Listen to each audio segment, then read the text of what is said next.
D'ailleurs, on va prendre la direction de Le la chocolat. Belgique, non pas pour parler de chocolat, mais rejoindre Valérie Lerouge parce qu'Emmanuel Macron est attendu en Belgique en visite depuis hier, là-bas, pardon. C'est la première visite d'État d'un chef d'État français depuis la création du royaume en 1830. Bonjour Valérie. Et aujourd'hui, donc, Emmanuel Macron se rendra dans des lieux hautement symboliques, dites-vous.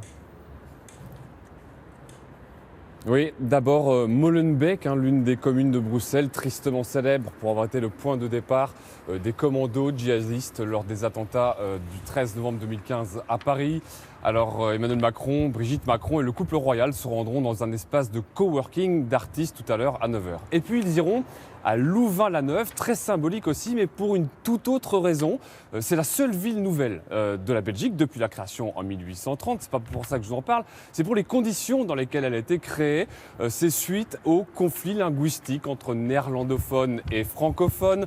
Les étudiants et enseignants de l'université de Louvain, qui est en territoire flamand, se sont fait tout simplement virer et dans des conditions assez houleuses, même violentes, par les Flamands qui voulaient qu'on ne parle que le flamand sur le campus de Louvain. On vous raconte cette histoire avec Zoé Durand et Frédéric Furnémont. C'est une ville nouvelle née d'une histoire belge très singulière. 1962, la Belgique est officiellement divisée entre régions francophones et néerlandophones. En Flandre, les habitants ne veulent plus entendre le français dans les administrations.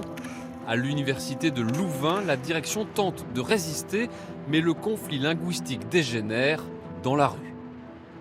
Il restait un seul point en Flandre où il y avait encore un enseignement en français. L'université de Louvain restait bilingue.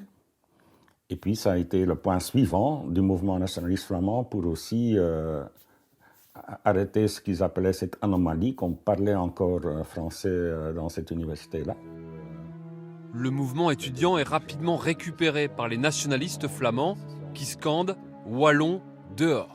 Le mouvement nationaliste flamand était assez présent parmi les professeurs aussi, plus que parmi les étudiants en 67-68.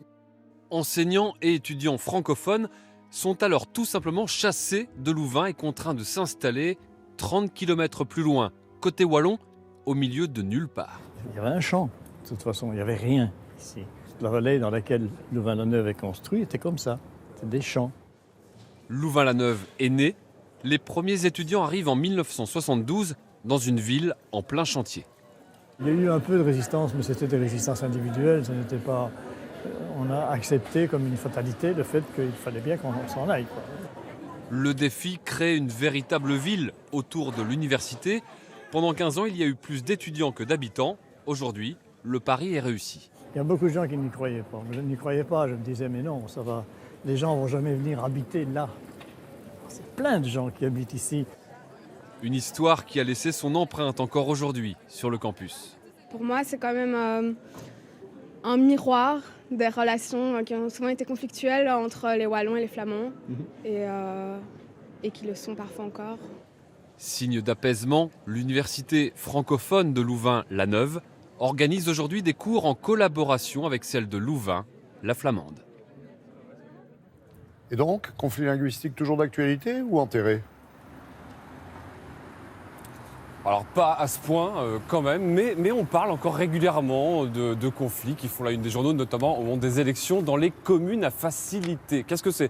Ce sont des communes flamandes pour la plupart, où, parce qu'il y a pas mal de francophones, on accepte que la population discute en français avec son administration. Alors parfois les fonctionnaires mettent pas beaucoup de bonne volonté à parler le français, mais surtout lors d'élections, il y a eu des maires francophones qui se sont retrouvés élus dans une commune néerlandophone. Ils ont été tout simplement déchus par le gouvernement flamand qui nomme à ce moment-là un bourgmestre flamand. Forcément, c'est un petit problème de démocratie quand même qui fait régulièrement la une des journaux quand ça arrive à nouveau dans ces communes dites à facilité. Merci beaucoup Valérie.